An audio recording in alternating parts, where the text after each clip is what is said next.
يوما ترجعون فيه إلى الله ثم توفى كل نفس ما كسبت وهم لا يظلمون صدق الله مولانا العظيم وصدق رسوله النبي الحبيب الكريم ونحن على ذلك من الشاهدين والشاكرين والحمد لله رب العالمين ربي صل وسلم وبارك عليه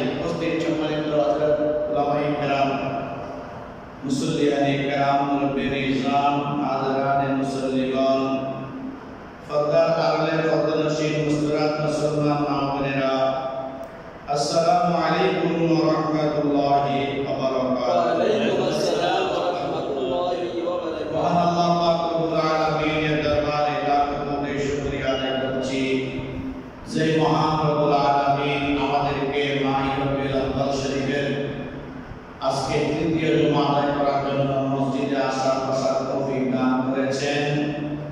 সেই মহান মুনিবের দরবারে শুকরিয়া আদায় করছি। সকলে বলি আলহামদুলিল্লাহ। আলহামদুলিল্লাহ।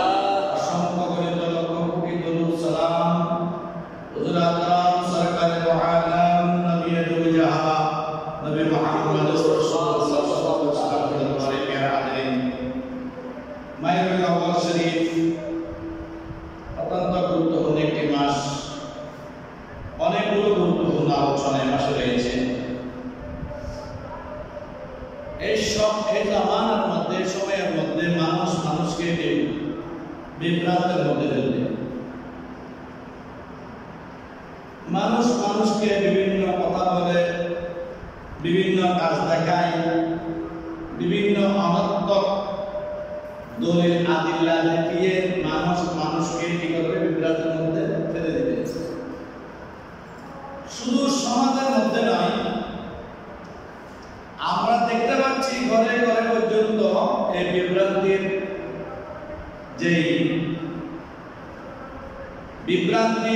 ট্যাবলেট, বিভ্রান্তির যে একটা উৎস, সেটা আফঙ্গরের ভিতরে কি রয়েছে? লেগে রয়েছে। ঈদে মিলাদুন নবী সাল্লাল্লাহু আলাইহি সাল্লাম, এই ঈদে মিলাদুন নবী হচ্ছে আমার নবীর আগমনের মাস। ঈদে মিলাদুন নবী অর্থ হচ্ছে যে এই নবীর আগমনের দিনকে ঈদ মানানো হবে বলে সুবহানাল্লাহ। আমার নবীর যাবতীয় কর্ম, আমার নবীর ওঠা, আমার নবীর বসা, খাওয়া, যুদ্ধের ময়দানে যুদ্ধ করা, সাহাবাদের সাথে কথা বলা, পরিবার পরিজন নিয়ে জীবন যাপন করা, এই সমুদয় কাজগুলো হচ্ছে সিরাত বর্গের সুবহানাল্লাহ। সিরাত হচ্ছে নবীর জীবনী। আলোচনা করি ইনশাআল্লাহ। যেমন হুজুর কায়নাত সরকার দো আলম রাসূল করিম সাল্লাল্লাহু আলাইহি সাল্লাম, উনাকে যখন মা হালিমাতুস সাদিয়া রাদিয়াল্লাহু তাআলা আনহা নিয়ে আসলেন, শিশু বয়সে আমার নবীকে যখন মা হালিমাতুস সাদিয়া যখন লালন পালন করার নিমিত্তে যখন নিয়ে আসলেন, অসংখ্য মানুষ হালিমাতুস সাদিয়ার সাথে কিন্তু মক্কার জমিনে এসেছিল। কিন্তু মা হালিমাতুস সাদিয়া রাদিয়াল্লাহু তাআলার যে গাড়া ছিল বা যে কসব ছিল বা যে ঘোড়া ছিল, সেটা ছিল অত্যন্ত দুর্বল। ওনার বাহনটা অত্যন্ত দুর্বল ছিল। সকলে ওনাকে অতিক্রম করে মা হালিমাতুস সাদিয়া রাদিয়াল্লাহু তাআলা অতিক্রম করে সকলে মক্কার জমিনে প্রবেশ করল। সুবহানাল্লাহ। মা হালিমাতুস সাদিয়া সবার শেষে প্রবেশ করলেন। যখন দয়াল নবীকে নেওয়ার জন্য যখন অগ্রসর হলেন, দেখলেন ওনার আব্বা জান নাই। পারিবারিক দিক থেকে ওনার সুসম্পদ তেমন নাই। তো এদিন বলে অনেকে ওনার থেকে মুখ ফিরিয়ে নিয়ে চলে গেলেন। মনে করে বলি নাউজুবিল্লাহ। রত্নে রত্ন ছিলেন, জহুর ছিলেন সোনা। এবং আপনি যদি রত্ন না চিনেন, একদিন আপনি ফিরে যাবেন, ঠিক না? এখন মা হালিমাতুস সাদিয়া রাদিয়াল্লাহু তাআলা গেলেন। উনি দয়াল নবীকে দেখা মাত্র বললেন ওনাকে আমি নিয়ে যাবো। সুবহানাল্লাহ। সুবহানাল্লাহ। আমার একটাও দুর্দর্শ শিশু রয়েছে, আমি নবী মুহাম্মদ রাসূলুল্লাহ সাল্লাল্লাহু আলাইহি সাল্লামকে আমি নিয়ে যাব লালন পালন করার জন্য।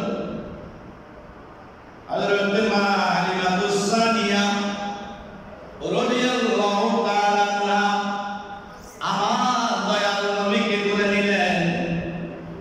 আমার নবীকে নিয়ে বাহনের মধ্যে যখন আরোহণ করলেন, মা হালিমাতুস সানিয়া বর্ণনা দেয় আমার বাহনটা আসার সময় অত্যন্ত অসচ্ছল ছিল, চলতে পারতেছিল না। সবাই আমাকে অতিক্রম করে মক্কার জমিনের মধ্যে প্রবেশ করল। আর আমি যখন দয়াল নবীকে কোলে নিয়ে যখন বাহনের মধ্যে উঠলাম, আমি দেখতে লাগলাম আমার বাহনের শারীরিক গঠন অত্যন্ত শক্ত হয়ে গেছে, সতেজ হয়ে গেছে। আমার বাহন আর দুর্বল নাই। আমার বাহনের যে দুধের পাত ছিল, যেগুলো শুকিয়ে একদম হয়ে গেছে, মোছানো হয়ে গেছিল, ওই রকম দুধের পাতের মধ্যে অসংখ্য দুধ এসে ফুলে রয়েছে। আমি দয়াল নবীকে যখন নিয়ে ছুটতে লাগলাম, যতগুলো বাহন আমি হালিমাতুস সাদিয়ার আগে রওনা দিয়েছেন, সবগুলো বাহন অতিক্রম করে আমি সবার আগে আমার দয়াল নবীকে নিয়ে আমার বাসায় পৌঁছে গেলাম। সুবহানাল্লাহ।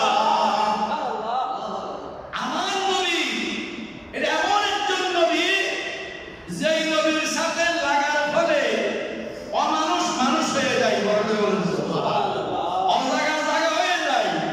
ইয়াসির নামে তুমি ছিলে অলঙ্কনের দেশ, বড়ই মারাত্মক ছিল তোমার পরিবেশ। ইয়াসির নামে ছিলে তুমি অলঙ্কনের দেশ, বড়ই মারাত্মক ছিল তোমার পরিবেশ। নবীর জোয়া লেগে তুমি শাহে মদিনা, সব ভুলিব তোমায় বলতে পারি না। সোনার মদিনা আমার প্রাণের মদিনা, সব ভুলিব কিন্তু তোমায় বলতে পারি না।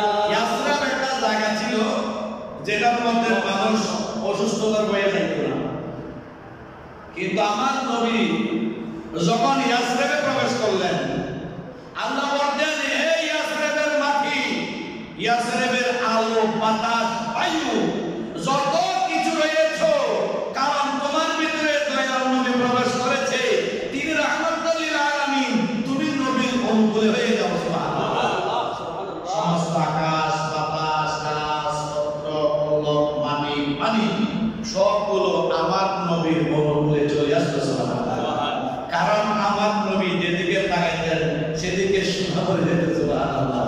আমার নবী যেদিকে তাকাইতেন সেদিকে ফুল ফুটে যেত। সুবহানাল্লাহ। মরুভূমি যদি আপনি নূরানি নজরে চান, সেই মরুভূমিকে আল্লাহ করে দেন ফুলের বাগান। যে পায় আপনার কষ্টের নজর, সেই পায় আল্লাহর গজবে পায়। আল্লাহর প্রিয় হাবিব আপনি কাটাবি। গোলাপের মধ্যে কাঁটা থাকে, কিন্তু আমার নবী এমন একটা গোলাপ যেটার মধ্যে কোনো প্রকারের কাঁটা নেই। সুবহানাল্লাহ। আপনারা কি বুঝেছেন? আমার নবীর চরিত্র ছিল সবচাইতে উত্তম চরিত্র। আমার নবীর জবান ছিল সবচাইতে বড় সত্যবাদী তার জবান। আমার নবীর কথা ছিল সবচাইতে সুন্দর কথা। আমার নবীর দেখা ছিল সবচাইতে বেশি সুন্দর দেখা। আমার নবীর নিঃশ্বাস ছিল সবচাইতে অত্যন্ত, যে নিঃশ্বাস নিলে, যে নিঃশ্বাস ফেললে জমিনের আলো বাতাসগুলো বন্ধ হয়ে যেত। সুবহানাল্লাহ। সেই নবীর উম্মত আমরা। সেই নবীর মিলাদুন নবী সাল্লাল্লাহু আলাইহি ওয়াসাল্লাম, যেই নবীর আগমনে আমরা ধন্য হয়েছি, যেই নবীর আগমনে আসমান জমিন ধন্য